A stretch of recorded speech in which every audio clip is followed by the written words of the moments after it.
Once again, my name is Gus. I'm with GroupLink. I've been with GroupLink quite a few years now. Some of you I may have talked to in the past here and there. I appreciate you taking the time this morning to jump on the webinar, and I'm excited to talk to you about our hosted solution, which is something that is newer to GroupLink. It's not new to GroupLink. It's, I want to say, newer to GroupLink as an additional service that we're offering, and we'd love to talk to you about some of the benefits of that. And so let me do this. Amy, can you still see the PowerPoint? Yes, I can. Okay, perfect. I'm going to take just a few minutes. I'm going to go through the PowerPoint. Then I'm going to jump into a live demo. I'd love to show you some of the things within the demo, within the help desk itself, that have allowed our customers to become successful. And so I'd love to take a few minutes to do that. Once again, for questions, you'll notice everyone is muted, so there is a little chat box there or Q&A. Feel free to put your questions in there, and then Amy will kind of look at those, and we'll get to them here at the end. Once again, this is going to be kind of a brief overview of the help desk. We would love to do, a one-on-one with you and your company to talk about specifics at some point if you'd like. We can get a little bit more in depth about some of your wants and needs. But this is just going to be a great time to do a quick introduction. Benefits of a hosted solution: allow users and technicians to access the help desk anytime, anywhere, right? It's in the cloud, mobile devices, iPhones, Droids, Blackberries, iPads, tablets, right? We've covered our basis there. Oftentimes you're on the go, so why wouldn't your help desk be on the go? And so that's one of the great things about that. Improving technician productivity and response time, resulting in increase in end-user satisfaction. Obviously, we want to be able to have great customer service, and so, being mobile, being in the cloud, being web-based, it's easy for us to access and to be able to respond a little bit quicker instead of having to go back to our desk maybe and, fill things out later in the day. 99% uptime of the help desk with redundant servers, and so we're going to help you be successful by maintaining on our side of the hosted solution, that making sure that we're going to be there for you and make sure that your help desk is running as smooth as possible. Eliminate the need to maintain costly service infrastructures. We're seeing more and more of our customers move to the cloud because of the overall cost of doing that. It's a great benefit to them. Reducing man hours associated with server maintenance and configuration, and avoiding additional upfront costs. Stay up to date with the latest technology. Eliminate the time and effort associated with upgrading the software. Right. This will save you and your staff, once again, time. Time is money, right? All right, so I'm going to go ahead here. I am going to share my desktop. And Amy, I'm going to come back to you. Can you see the login page there? Yes, I can. It looks great. Okay, perfect. Amy, if it sounds like I'm off or you're not seeing what I'm talking about, let me know, and I'll make sure that sometimes with WebEx, we're a little behind. What I'd love to do is take just a few minutes here and walk you through the software. As I mentioned before, we've have some great features here, some great functionality that have allowed our customers to become successful, and I'd like to talk about a few of those. Not only for the hosted solution, for the on-premise solution. We don't have different models for, different feature sets for the different models as far as on-premise or hosted. We do offer both, but we want to give you everything that we have, regardless of whether you'd like to host this and put it in the cloud or whether you'd like to bring it in-house. You'll notice here a login ID and password. We have integration points with your directory for authentication, and so Active Directory, eDirectory, Open LDAP directory, you're not going to have to recreate login ID and passwords for that. Being web-based, it's really easy to make it accessible to your end user. A link on a website, a bookmark, a shortcut. We do have an end user portal, and I'd love to show it to you. Not something you have to use, but our customers have found this very successful as far as an avenue for communication. Instead of tracking you down in the hallway or in the office, or maybe having to send you an email or something like that, or call you, they actually have a place where they can go to put in, a request, and I'll go ahead and show that. And so, if I come in here, let's say that I'm an end user. Okay, I need some help. Once again, we're authenticating through your directory. Don't worry about the login ID and password there. I have logged in as Nikki Patterson. I'm not a technician. I'm not a manager. I am an end user. I want to make sure I'm clear there. The first thing you'll notice before I submit a new ticket is that I have a list of tickets. This gets back to communication. It's kind of like package tracking from the post office, right? I have a place where I can go to see the status of my request or my problem. These are going to be mostly view-only fields. They can't change things. They can put in a note, that sends it back to the tech, hey, I rebooted my computer, it seems to work better, something like that. But at the end of the day, they don't have to call you, they don't have to email you, they have a place where they can go to get some information. Now this is a custom view. You can remove this from their, their rights so that they can't see it. It's just kind of up to you, but we found it to be really successful with customer service. The marquee, when you're allowing end users to go online to fill out things for help, we want to be able to alert them, right? The last thing you want are 25 tickets for an issue that you already know about. So instead of that, we can come in here, hey, the phones are down. We know they're down. Please don't submit tickets for phone issues. You can shield some of those bulk entries. Literally would take you a couple of seconds to change that marquee.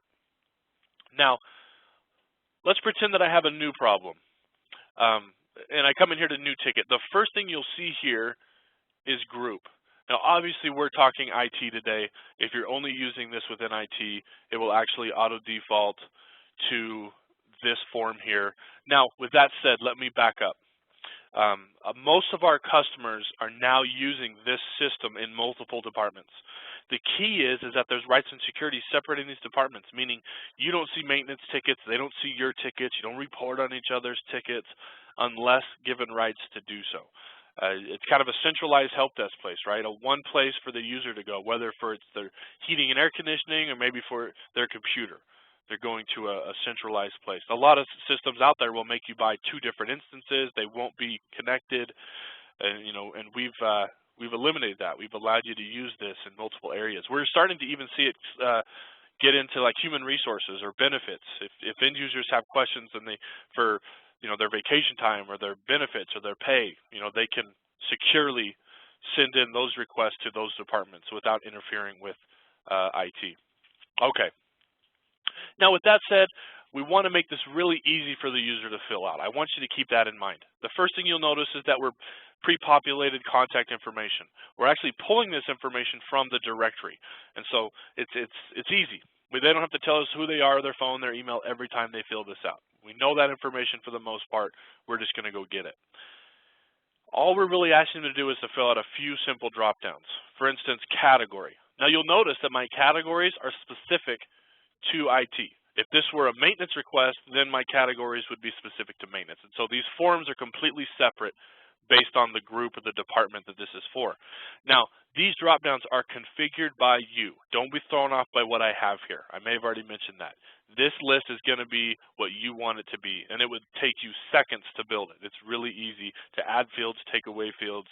The hardest part may be coming up with what you want them to say, not putting them into the system. Now, if I choose hardware and I come here to category option, right, you probably get the idea. There's some intelligence here. I'm now looking at hardware issues. If I choose software, I would then see software issues. Category and category option can be a great field for the technician. I would imagine a lot of you get emails, requests, or maybe a voicemail or something like that from an end user, and all it says is, hey, I need some help out here. Right? You have no idea what that means. And so this gives us an idea. We know that they might be wrong here, but at least we can get an idea. Is it their printer? Is it a computer? Where is this problem coming from? And so now, if I come in here and I choose, let's say, boot problem, you'll notice that an assignment is made.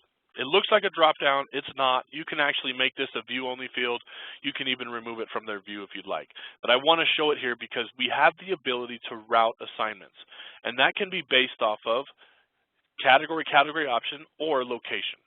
Meaning sometimes you have first-level support people at a location, and you can say, hey, if it comes from this location, let's route it to that person first as a first-line support. Or maybe it's skill set, type of problem, right? If it's this type of problem, it goes to this tech. If it's another type of problem, it goes to another tech. Now, with that said, you can also send it to what we call a ticket pool, like a team queue or a dispatching queue.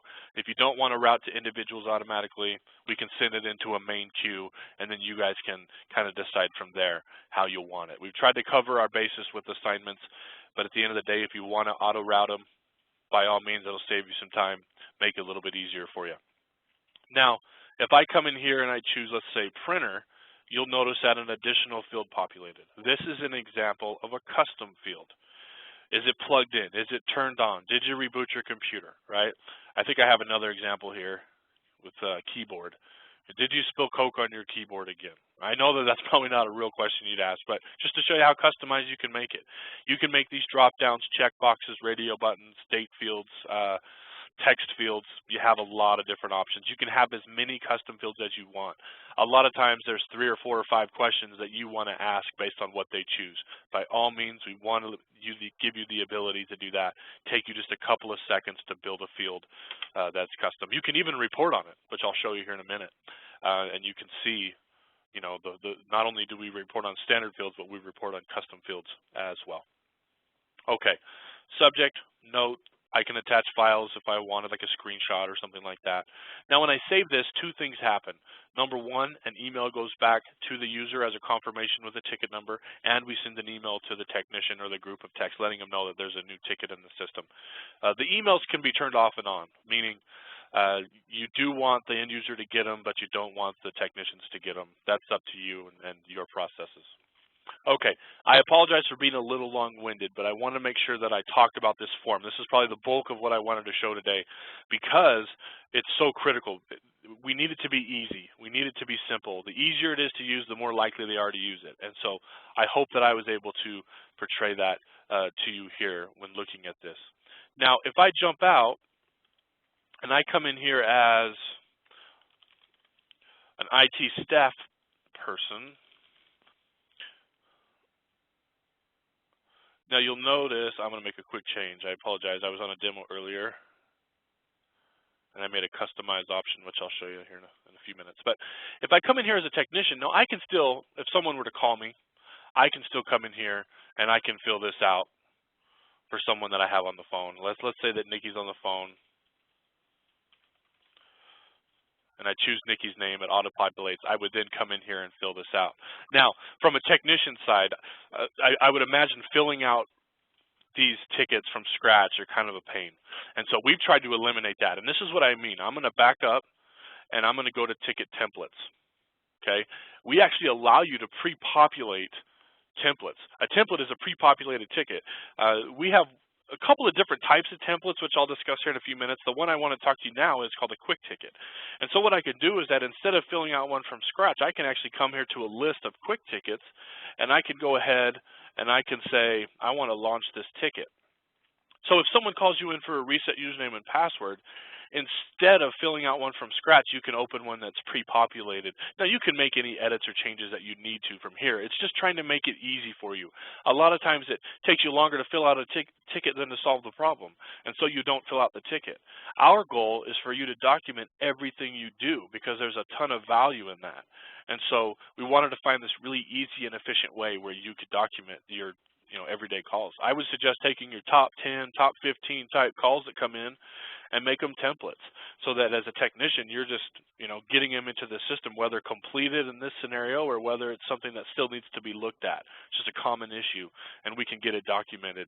And then from a managerial standpoint, we maybe have more accurate depiction of our reporting and what's going on within the department.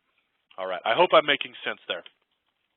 I'm going to come back here. I'm going to talk about the other types of templates here in just a minute, but I'm going to come back, and you'll notice here it says Gus's tickets. Now, these are my assignments, and so, as a technician, these are the things that I'm working on. Now, maybe I'm a part of a team queue, or this last tab is a managerial view. Just because we're routing tickets or they're assigned to different people doesn't mean that I lose visibility to them. I still want to be able to see them and see what's going on with them, and so I can have a different tab that's more of a managerial view. Now, remember, you would have to have managerial rights to see those tickets in that tab, which you can give to technicians if you wanted. Now, real quick, I'm going to open this up. This is probably starting to look familiar, but if I wanted to go ahead and make, you know what, I'm going to choose one that has some history. Here, let's try this one. Okay. So you'll notice here that I have history. Anytime we make changes or updates to this, we tell you the day, the time, and then who made the update. And so we're creating an audit trail, whether for accountability or maybe for future reference as far as things that we've done. Now, if I come back up here to add comment, this is where I can come in and I can say, hey, you know what, part is on order. will be in on Friday. And you can obviously be more detailed than that, but this is really what I want to show, the notification.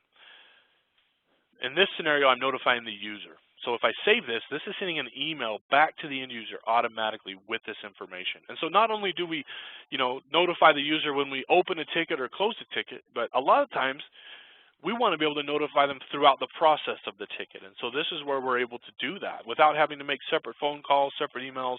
We can get them this information. One of the coolest things I think we do is that we embed the ticket number in the subject line to that email.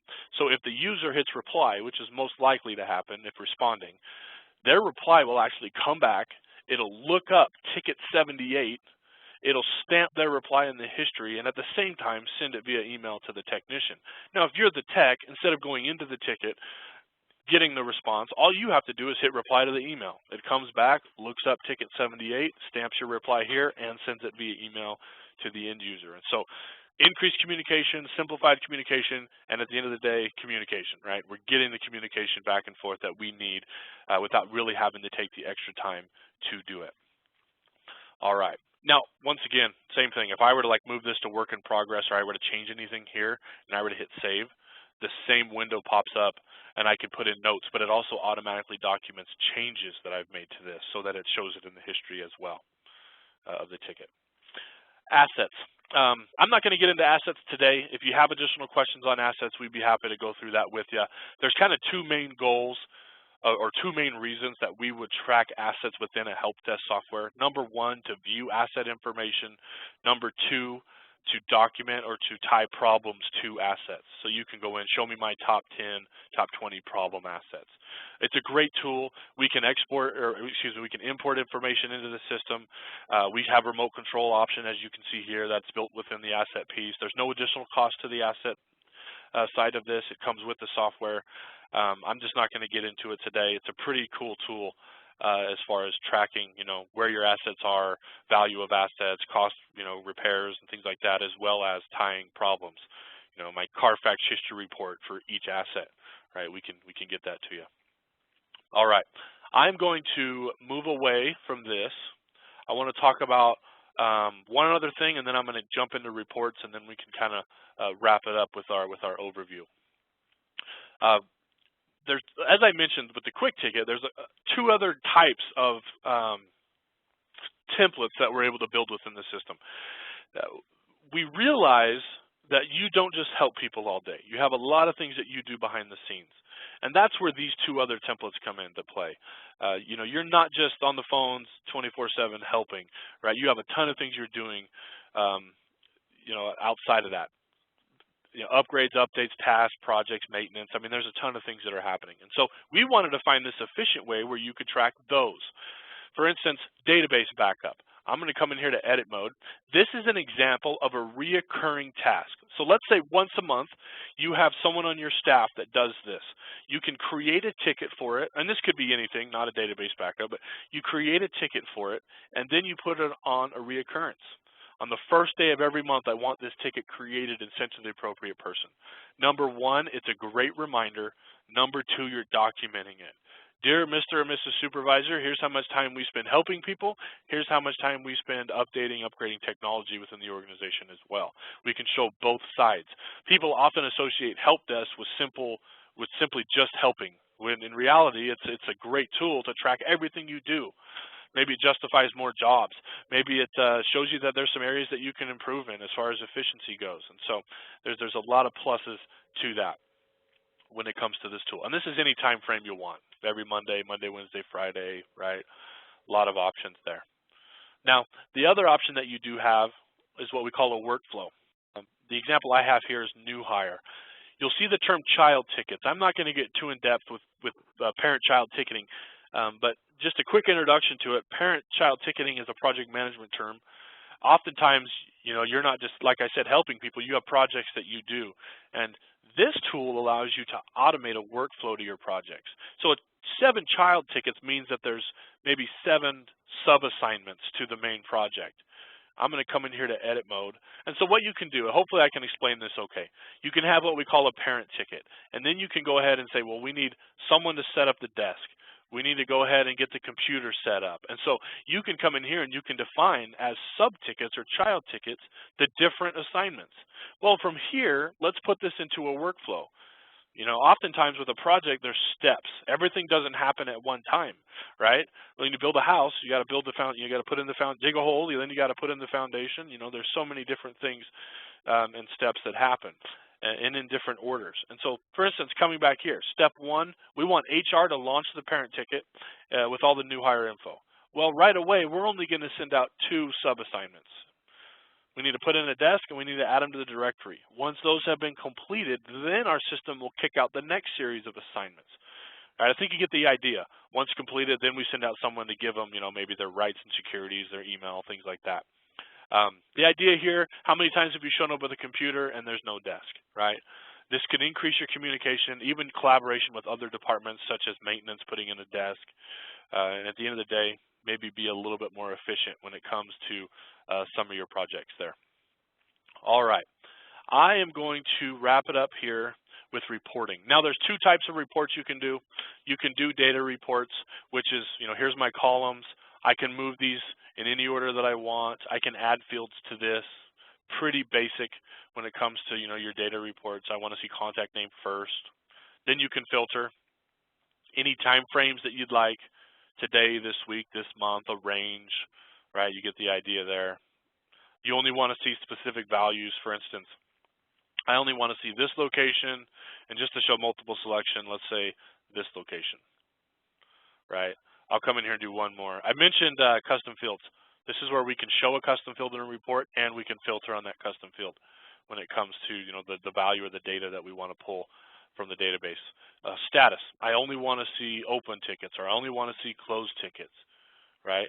Now, once again, if I were to apply this filter, let me make it a little bigger here for you. Any field you want, you can put it in any order that you want, and you can filter it however you want. And then you can go ahead and export this into PDF, into Excel. Now, from here, obviously, we can graph this. And so let me back up. If I like this report, I can name it, and I can save it. And all my saved filters are stored here. So at any point that I want to run this data report, I can just simply come in here, hit apply, and it'll pull this information up for me. Now, 2 things I can do. Number 1, I mentioned this already. I can graph it. Number 2, I'm going to show that first. So maybe that's number 1. Number 2 is graphing it. Number 1, I can come here to the My Ticket screen, and I can take that filter and I can make it a tab. So let's pretend that you have created a filter that's, you know, I want to see all tickets that I have assigned to somebody that has not been updated in over 3 days. And I've already created this.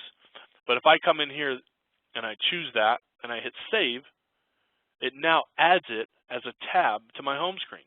And so instead of going out there and running, you know, all different types of reports to find this information, I can just simply glance at it. You know, this may not be 3 days, this may be 7 days, 5 days, 2 days, whatever it is. You have the ability to you know, create different views that you would like, and you can have as many of these tabs as you like as far as custom goes. Now from there, we can graph, right? Let me show this one, and I'll back up and go into edit mode, but closed by category. And so what this says, let's say for the week, we've closed this many tickets, we spent this much time. These are the types of problems that we completed. 47 hardware. I drilled down, well, what types of hardware were they, right? A lot of boot problem. I drilled down, maybe this isn't a boot problem, maybe this is a Nikki Patterson problem, right? I can see a little trend there. Now, I can also open the ticket from the report. I don't have to go back and forth in looking this up. I can see it right from here. Now, if I go back into edit mode here, I'll explain how I got to there. So I take my custom filter, I find it, and then I go ahead and I group it. And so you'll remember, when I opened it, it broke it down by category, so closed by category. Or I can come in here and say, well, I want to break it down by technician or location or priority or status. When I drill down a second time, what do I want to see, right? And we can break that down differently for you, you know, as needed. HTML, PDF, Excel, CSV, pie charts, bar charts, right? You can even automate this. Hey, just email me this report every Monday morning, or once a month, once a week, once a year, whatever it might be, twice a week. You know, we can handle that. We can automate it. You don't have to go in and you know, look for it every Monday. Okay, if I come back here, one more example, open by location. Hopefully I haven't changed anything. Okay, here are my open tickets. I've broken it down by location. Remember, you can say I want to see open tickets by tech, by priority, by status. I can even drill down. Davis High School, well, what statuses are they in as my secondary drill down? I have a lot of assigned not updated. What's going on? Looks like it's Bob Marley again. You know, who knows what that guy's doing? And so we can see that right from here. Once again, we can open this report. All right. Now, as far as reporting goes, very customizable, very easy to build and to make. You can customize them how you'd like. We can also put them into dashboard views. I'm not going to get into dashboards today. On our website is a great video about dashboards if you wanted to check that out. It would kind of walk you through different scenarios for the dashboards. But just a high-level overview of a dashboard is you can take up to 4 of these reports per dashboard, meaning you can have multiple dashboards, and then you can view them throughout the day. The dashboards update every about 10 seconds, and so the reason for it is that if you have, let's say you have 4 reports that you want to view 5 times a day, that's 20 reports that you're opening and closing. And what you can do is you can put those 4 reports into a dashboard, and then you can just glance at that dashboard throughout the day just to kind of give you an idea, you know, for volume, aging, you know, some different scenarios when it comes to some of the different things that are happening around the organization when it pertains to help desk. All right. Amy, I'm going to, do you know if there's any questions on your side? Yes, I have seen a couple of questions come through. And just a reminder to everyone, if you do have any questions, you can put those in the chat box or in the Q&A box. So Gus, it looks like the first question, what about integration with Active Directory? Do we have to do that so that the user can log in and see the status of his or her ticket? You do not have to integrate with Active Directory. That's just a technology that we've integrated to make it a little bit easier. If you do not have Active Directory, we also integrate with eDirectory or Open LDAP Directory, or we have an internal database for users. And so if you wanted to simply just, you know, add users as you go, or maybe import users in, we can maintain that information within the help desk itself. And so you have both options. You do not have to integrate with Active Directory. We could simply just use the help desk as a database to store user information. So, all right. Okay, perfect. The next question, do you have a non-hosted solution too? We do. We actually have offered the on-premise version longer than the hosted option, and so maybe most common among our customers is on-premise, where you would bring it in-house, put it onto one of your servers, and go from there. It's as far as the back end goes to that, I'll just briefly share that with you. You can put this on a Linux box, a Windows box, database, MySQL, Postgres, Microsoft SQL, Oracle. You have options. Most use MySQL more because it's free than anything else. And so it does not require a standalone server. You can put this on a box with other applications. Our install team is great with helping with the install of on-premise because we've been doing it so long.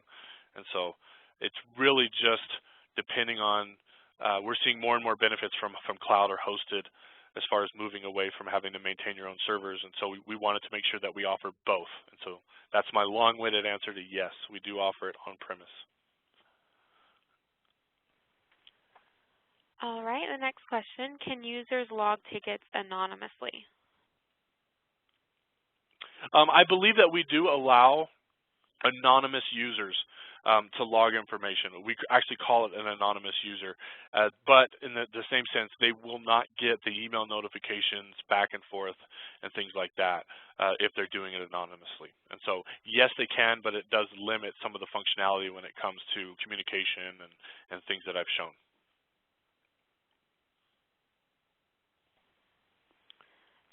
Okay, it looks like that's all the questions that I'm seeing on my side at this point. Are you seeing any others, Gus? I'm not. For anyone that has any other questions, sometimes you get off the webinar and you're like, oh, I wish I would have asked that. Feel free. I'm going to stop this. I'm going to go back. Let me see if I can get. Yeah, you can contact us on Facebook, Google+, LinkedIn, Twitter. I'm actually trying to find Yeah, you can go to info@grouplink.net, and then that will actually just forward to me. And so if you have questions or you would like some pricing information, maybe you wanted to see a one-on-one webinar at some point here in the next few weeks with us, by all means, shoot us an email, give us a call. As you can see, there's a phone number, and we would love to spend some more time with you. I appreciate everyone's time. We'll wait here a few more minutes, for any other questions that come through, but thank you for those that have participated.